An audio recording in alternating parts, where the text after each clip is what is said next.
I've hit confirmed, so I'm okay with being on video. I've given my consent.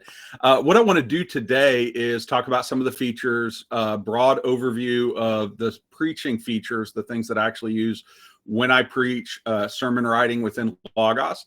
And then I also want to show you some of the things, the tools that I use, particularly note-taking and even searching, that have made using a large library. I've got like 16,000 books, and how I manage that. And if maybe you're new to preaching and you don't have like a rhythm to what that preparation looks like, you've not gone through a training that you like about it, I'm going to show you some of the tools within Logos that can help give you really a strategy for using Logos to write your sermon. So the first thing I want to do is I want to show you the sermon manager. And I'm just going to type this in here. You can find it here. In fact, let me see if I can pull up. Nope. I normally have a tool that hovers over my mouse, but that cursor is not available right now. But right here on the, if your sharing toolbar is over on the left-hand side. Oh, thank you. Thanks, Ryan. That would be very helpful when it. Now we're rocking and rolling. Thank you. All right, so right here on the left-hand side, we've got this toolbar icon. It's these 9 dots. When I click on that, you're going to have a lot of options. Some of these, it may look a little bit differently than mine, but I'm just going to type in here Sermon Manager, and then it's going to automatically show up. So just Sermon Manager. This is where you can house all of your sermons in Logos. And the reason I like to house my sermons in Logos, and a lot of preachers will use like Word, and I used Google Docs for a long time, but the more stuff that you put into Logos, the better it gets. So as you can see, I've got like this column here with these passages. This is the main text for the sermon. When I do a search in the future on those passages, this information comes up. So when it comes to like your notes that you take, sermons, passage list, anything that you add into the software, it gets better because it will remember what you've created. And so, yeah, this is all of the sermons that I've got in Logos. I've got 159. This is where I've stored sermons, small group studies. I'm going to do a series with our small group in the fall, like an Anglican 101. Got a lot of people interested in Anglican history, so I'm putting that information in there. And right up here, you've got all this information of week, date, title, series, passage. All that information comes from over here on the side with this sermon information. So like if I click on God Gives Mercy to the Humble, which is my sermon for this coming Sunday, all this information that I put in here, so the title, the series, you can do a number within the series, the passage or passages, tags, topics, all the stuff. It's going to show up in this information. Now, if your screen looks different, you're saying, hey, I don't have these categories, or they're in a different order than what I've got. You can come over here to these 3 lines right here, click on it, and then you can choose which columns you want to appear within the Sermon Manager. So for instance, I don't need the speaker category, but if I click on it, I don't have it because all of mine are right there. But you can have whatever you want within here, and they are movable. So let's say I want to have my series up front, and I don't need to know this week information. I just want that over there. So I have the date that I'm preaching, the series, the passage, all that stuff. It is right there. On the left-hand side, you're going to be able to filter your sermons based on all of the data that you've put into the actual sermon document. So the Sermon Builder, which we're going to get to in just a moment, work together with the Sermon Manager. Those 2 tools work together. They work in tandem. And to open up a sermon, you just click on the title. So right there, God Gives Mercy to the Humble. becomes a link, and it opens up my sermon for tomorrow. And notice in the sermon builder document, all of that sermon info is over here on the right-hand side, just like we have in the sermon manager. Now, if you've not used the sermon manager before and you're like, I don't have any sermons in there, how do I create a sermon? Logos does some really cool things that let you add sermons by one or by series. And this is so cool. Up here in the right-hand corner, we have add sermons, one blank sermon, no date, add. So if I just want to create a sermon and then have it where I can click into it and start writing, I just click add. And right there, now we have an untitled sermon, and I can click on it and it's going to open up that untitled sermon. But let's say I know that my next series is going to be like 7 weeks. Maybe it's a Sunday school class. Maybe it's a sermon series, whatever it is. But I'm like, this is going to be 7 weeks. I can come here and I can say, I want this to be 7 sermons. And I'm going to say, I want to add this on the next empty date. So it's going to add 7 blank sermons, August 11th through 17th, weekly on Sunday. So you could, if this was a Wednesday or whatever, you can change the date. You can customize it kind of like a reading plan. But when I click add, it's going to not only create those 7 sermons, but look at what it does on the left-hand side. It has those dates. So August 11th all the way through September 22nd. It puts those in the correct order. And notice how they're all highlighted. So sermon 1 through 7 highlighted. English Christianity is not part of that sermon series, so it's not highlighted. Logos does that automatically for you. But what you're able to do is in the information panel on the right-hand side, you're able to add data to all those sermons at the same time, and it saves you time. So let's say this series is going to be, oh, is it blocking? My camera is blocking some of what he's trying to demonstrate. Did that fix it? What about now? I'm going to keep going, and so I'm sure someone will put it in the chat. There we go. Okay, so we've got over here on the right-hand side, notice right here, it says 7 sermons. I'm just going to type this series as Christ is King right there. And notice what happens here with the series. Christ is King. All 7 sermons get that same sermon information. And so you're able to, like, if you have a tag that you want to use, or all these sermons are going to be about this topic, you can add that information in there. So we could say this first sermon is, now I've just got that Christ is King series. I'm going to move this over here. Sermon 1, untitled. Let's say I want to title it Christ Exalted. It doesn't matter what it is.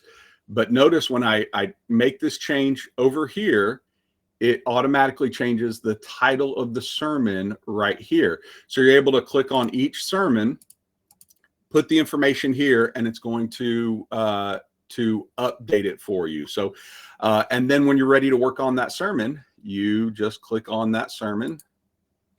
It's going to open it up, and notice you've got this information, the title right there. You can start your sermon right here, and you can add information within the sermon builder document. Anything you put here within the sermon builder in the about section is going to show up in the sermon manager in the same info section, the about section right over here.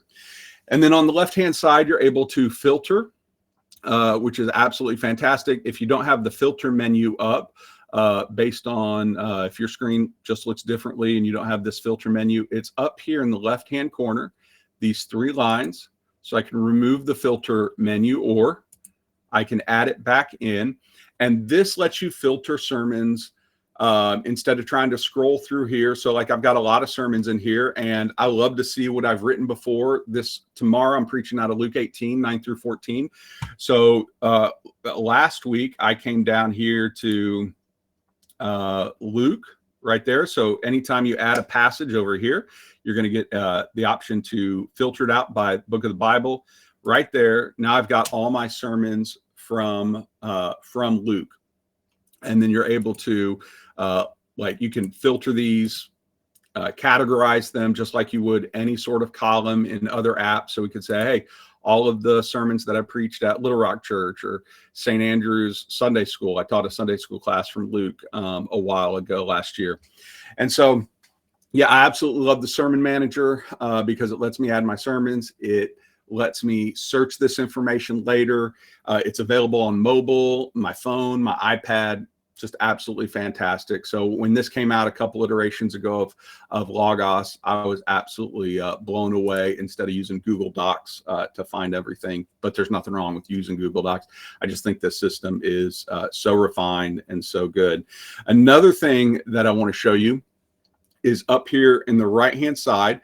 We have what's called the week grid. I'm going to make sure. Yeah, so now I've got my sermons in date order right there. So all the way from September 22. So it makes it easy to plan out ahead. But right up here, we're able to see the radial calendar. And this is a cool feature within Logos that lets you get a radial view of the year of your preaching or teaching schedule. And so right here, we're able to see August and September.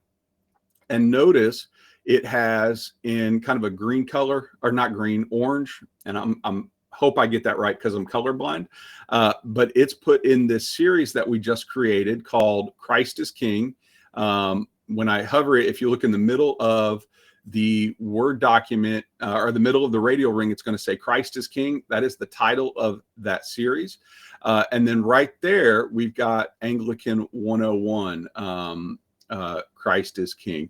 And so because there's actually 2 sermons on that date. Or for that week. And so, yeah, you're able to get a radial view. So let me, up here in the top left-hand corner where you see this year, if you go to, you can actually do this by year. So I'm going to go back to a year that I preached a lot.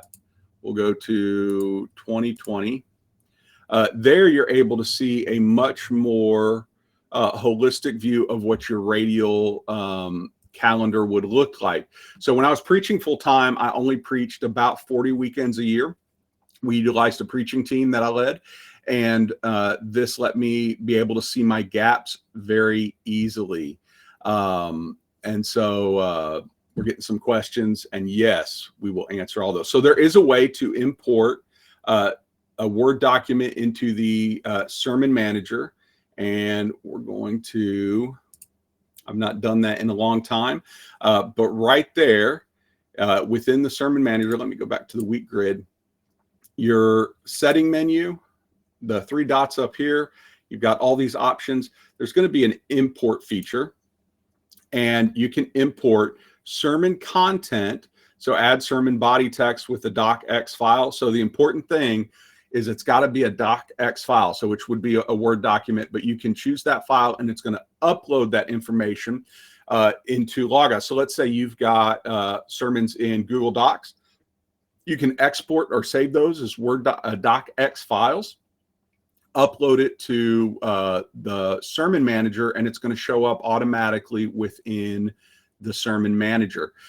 You can also do a sermon schedule for those of you who have like created your sermon schedules within Excel. So when it needs a CSV, it's like an Excel format, and there's information.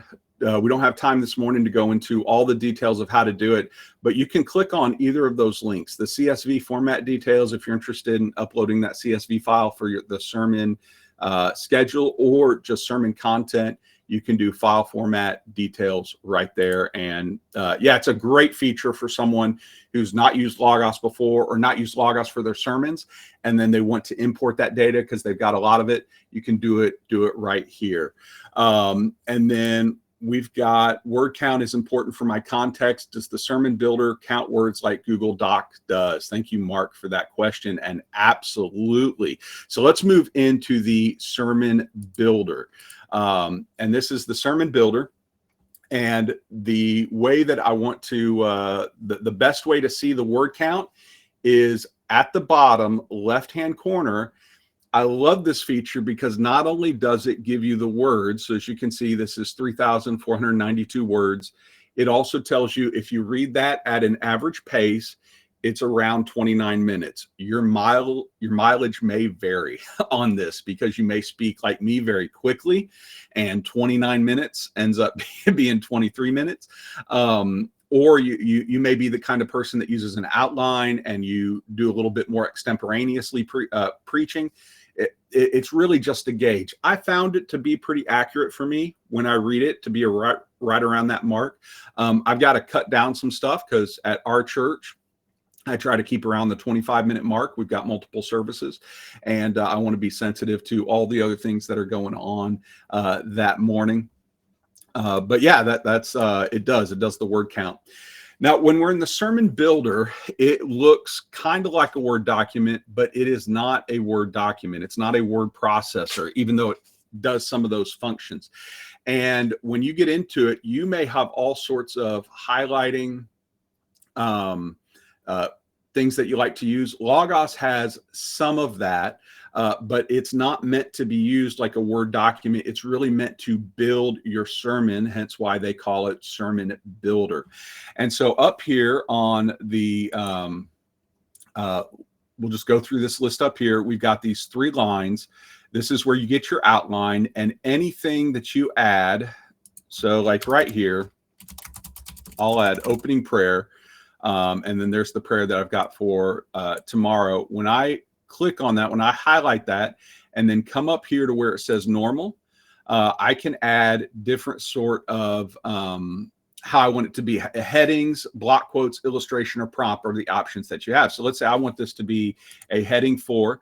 Notice that it goes into the opening prayer outline. The opening prayer goes into the outline, and then other headings that I have automatically show up in the outline. The things that won't show up in the outline are the block quote, illustration, or prompt. So right here, when I click on this, this is an illustration. This parable of the Pharisee and tax collector reminded me of the story. So I'm telling an illustration. I've got that as a marker for when I preach that this is an illustration. Notice that it's got that kind of text. That heading is illustration, but it doesn't show up in your outline. And so I do use those features of prompt, illustration, and block quote.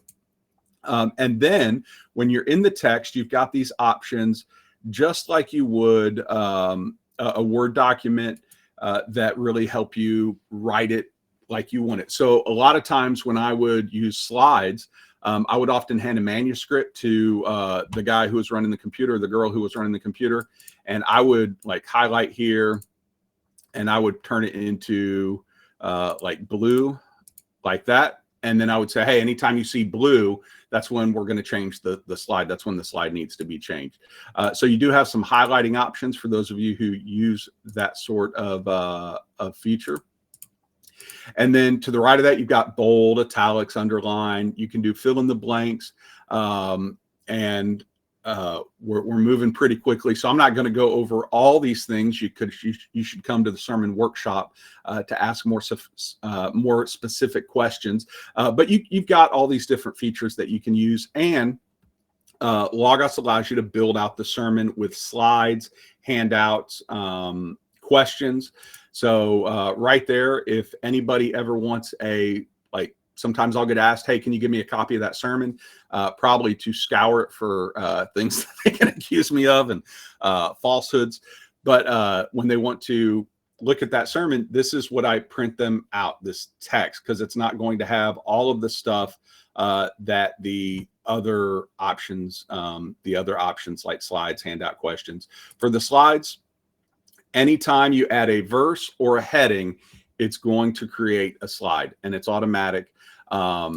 And we just don't have enough time. Come to the sermon workshop or email me. I can put my email address in there later, and I can point you to some videos about how to edit the slides.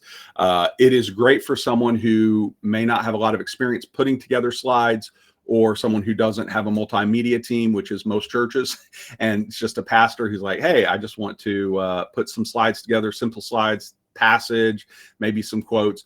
Logos has you covered, but we don't really have time to go into it this morning. But yeah, just a lot of options. The last thing I want to show you in the Sermon Manager is this preach button. Now, since I'm on my computer, it's going to open up a browser, and you're not going to be able to see it. But when you're in your iPad or tablet, and you're in a sermon builder document like this, which is what I'll do tomorrow on my iPad, I will press that preach button, and it's going to open up a format of this sermon that is specifically to preach from. And within that preach mode is a timer. And so when I get down to the 2-minute mark and the 1-minute mark, which in our church is important because we've got a lot of things going on that day, it gives me like a red flashing bar up at the top of my screen. So I'm always able to see, and it gives me a countdown as I'm going. So I'm always able to see where I'm at on time for pacing. So yeah, I absolutely love the preach mode. It has made preaching so much easier for me in a lot of ways, to become a little bit more polished. And up here you can export and to a document, you can print it, you can do all the things. A couple things that I want to mention before we do move on is popular quotes. And Jason, you may have to come back. Is popular quotes, is that for people who are like beta users or subscribers? I'm popping back. You mean early access? Is that what you're thinking? Yes. Is it early access? Yeah. No, I don't believe it is. I don't believe it's early access. I could be wrong. If I'm wrong, there's nothing new there. But I don't believe it is. And some users can jump over to their software now and double check on their end inside of the sermon builder if there's popular quotes feature like what Ryland's showing right now. And so they're going to roll this out, I think, for more users this fall at different levels. And so if you don't have this, I think you'll be able to get it at a very reasonable price coming up soon. But this popular quotes, you can type in anything like love, and then it's going to pull up quotes about whatever whatever word. Thank you, Jeff. Jeff says, I think the quotes is available to everyone. It's the AI that's early access. But yeah, you've got all these quotes just by typing in a word. So we could say like incarnation right there. And it's going to pull I use this all the time. I didn't use this past week for sermon prep, but I do use this fairly regularly. And then this sermon assistant, this is new. And it's going to allow you to either come up with an outline, illustrations, questions, applications. This is based on AI, and it's been pretty good. I look forward to the way that it is used more. I think there's some room for improvement, but I think it's a good way when a preacher might be stuck. So like on the outline, I'm never going to preach someone else's sermon. But I could come up with that. I've got it set on outline with the sermon passage. Who's my audience? They've all got check marks, but I've got it set on adults. It's in blue. You can say, hey, I want a 3-point sermon, even though I often will try and preach a 1-point sermon. And then it's going to generate an outline. I have found this helpful in topical preaching. So sometimes I preach at a recovery ministry that's not really part of a series, and they're not going through a book of the Bible. So I'll do this. But you get all this, I think, helpful information, not to copy and paste and say, hey, this is my stuff, but to really just begin to generate ideas when you might need a little bit extra nudge. But you get a summary section, ways that you might want to apply it, how to teach it, how to point people to Christ, big idea of the passage. It's like a thesis, and then recommended study, and then some points. So yeah, you can play around with this. I have found this helpful. But again, I feel like the work for me as a preacher is when I'm in the text, and I view it just another resource, like I would a commentary, just something to think about. You certainly don't have to use it. And if you don't like AI, Jason's got that question up there. No reason for you to use it, and you'll be fine without it. All right. So yeah, that's Sermon Manager, Sermon Builder. The next thing I want to show you is how I use notes to prepare for my sermon. So I'm going to pull up my notes tool. And every week I've got a notebook called This Week's Sermon. And I've got a lot of notebooks. I try to keep them organized and simple. Everybody's got a different system. But for me, when I start a sermon, I'm doing a couple things. I'm finding information that's going to be helpful for that sermon, but I am also almost creating like my own study Bible. And I'll show you what that means. So I've got this week's sermon. The first note I moved yesterday because I don't think I needed it anymore. Oh, there it is. So I've got this note that is anchored, and thank you, Jason, for sharing about notes because we don't have time to go through all the features of it. But I've got it anchored to a passage. So this means that this note is anchored to Luke 18, 9 through 14. And it's in this week's sermon notebook, and you see this X with the circle, yellow circle. Anytime I have an X and a yellow circle, I know it's going to be a sermon outline. And I always start with this note. And the reason I love to have it anchored, I don't need my fact book. I need my Bible. There we go. I'm going to go to Luke 18:9. Notice right there, it has that X in the yellow circle. That means that there's a sermon outline there. And I'm able to see it within the Bible. And so as I go along and create these different notes, information that I found, and I've got a color coordination that I use. You can watch note videos online to find a strategy or come up with your own. But for me, it's yellow are my own thoughts. Green is someone else's thoughts. Red generally has to do with like word study.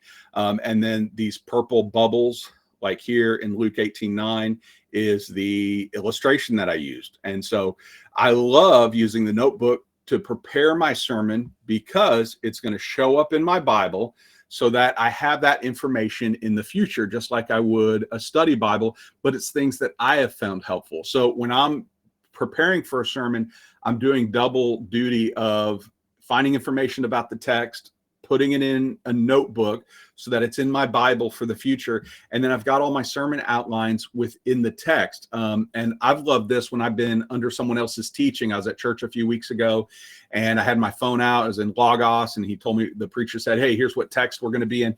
I went to that text. I had a sermon outline and I'm able to go through my stuff, really to help me get into learning more.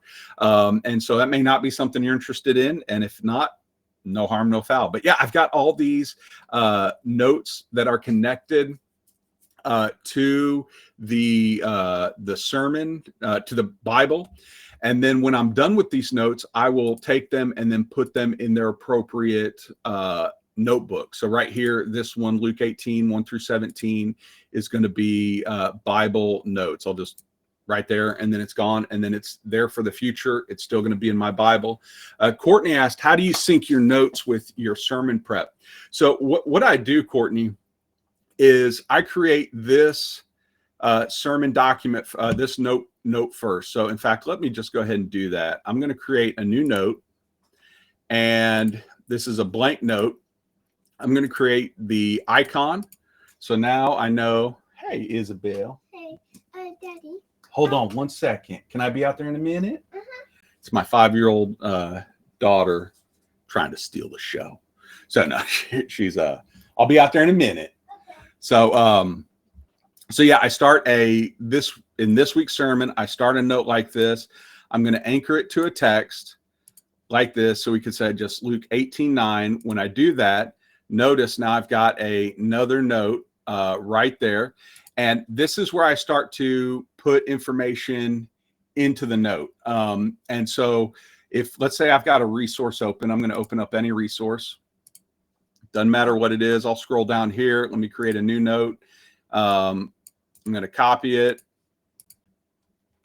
I'm going to paste it. This is in this week's sermon note. So what I'm doing is I am gathering information from different resources and placing them in notes. Most of the time they're anchored because I work through the text. Sometimes they're not. But I just throw everything that I want for that sermon into this week's sermon notebook.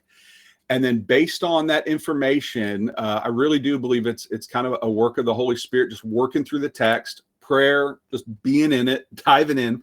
Over time, I'll be able to really rightly divide that text, that word. And that's where I begin to take this note. So I'll start typing whatever it is, ideas that I have about it. And out of that work comes an outline. Now, when I've got that information ready, it's going to often look like this. So this is a fully formed sermon outline that I had. So I've got these information. These are just thoughts that I had about the text from my notes, from things that I had observed, just reading the text. And then I came up with here big themes: feeling out of place, humility. We love to compare and contrast, self-righteousness. I generally bold my thesis statement. So the text is here to teach us that God gives mercy to the humble.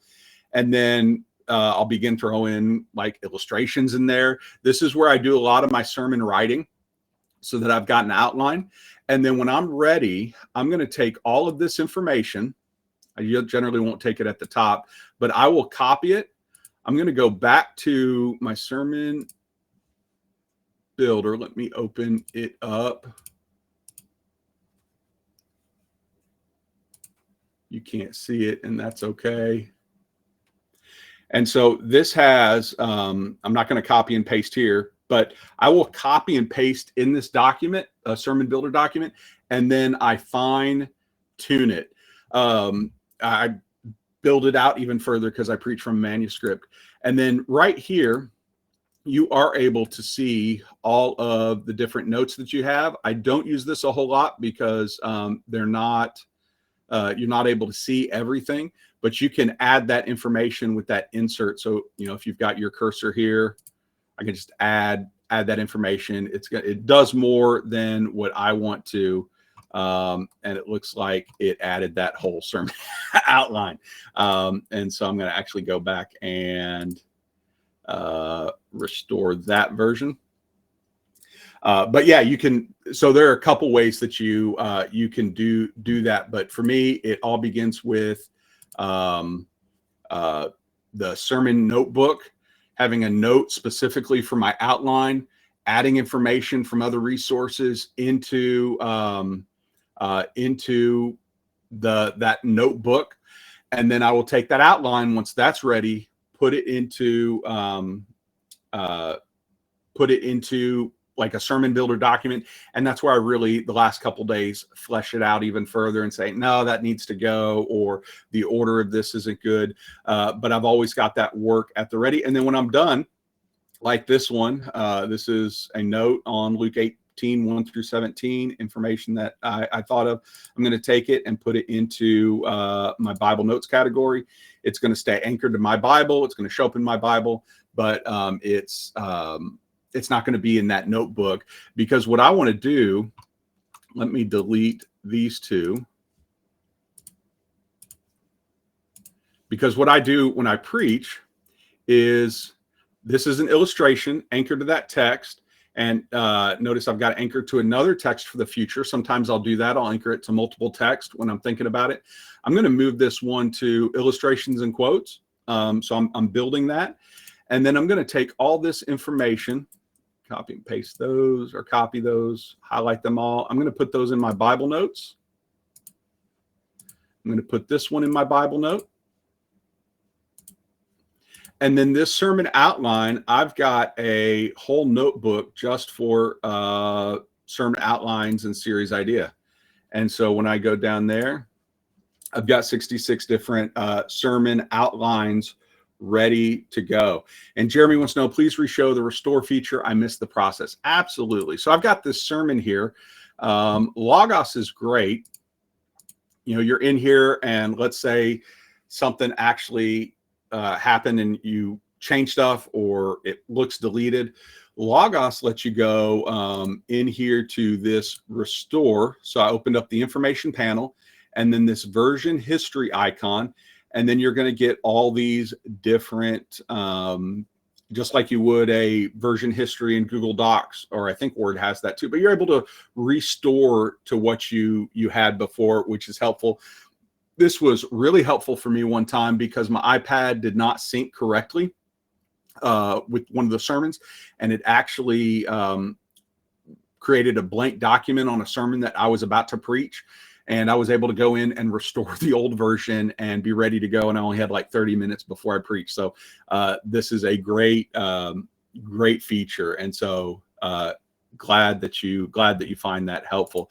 The last thing I want to show you, we're not going to go through them. I just want to speak to those of you who are saying, hey, I'm supposed to preach, I might be teaching, and I don't really have a thing that you're doing, Ryland, because a lot of what I'm doing there's presuppositions that I make when I'm teaching, things that I'm looking for, things that I'm finding in commentaries and in the text and word study, and you don't really have a workflow. What do you do?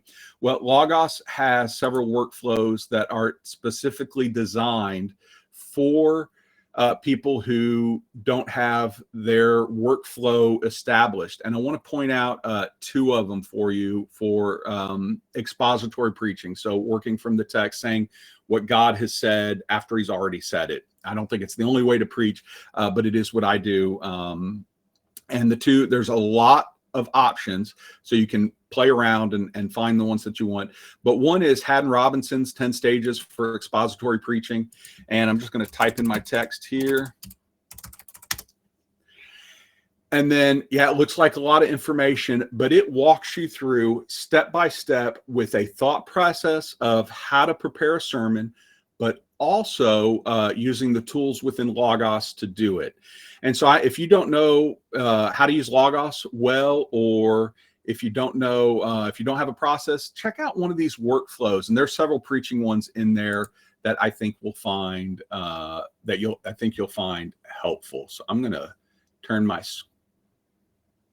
stop share screen so we can see each other and see if there's any other questions. And I know I go a million miles a minute, but I love Logos. You're good. You should be able to see and hear me once again if Sessions is doing the right thing. Is that accurate? I can hear you. Wrong. Okay, wonderful. So let's try. That's okay. I'll try to make my way back to the screen. But thanks, Ryland. That was awesome. Lots of really good questions, and you fielded them like throughout. If there are any additional questions, don't be afraid to ask questions right now in the there you go. I don't know why it's okay. I'm here too.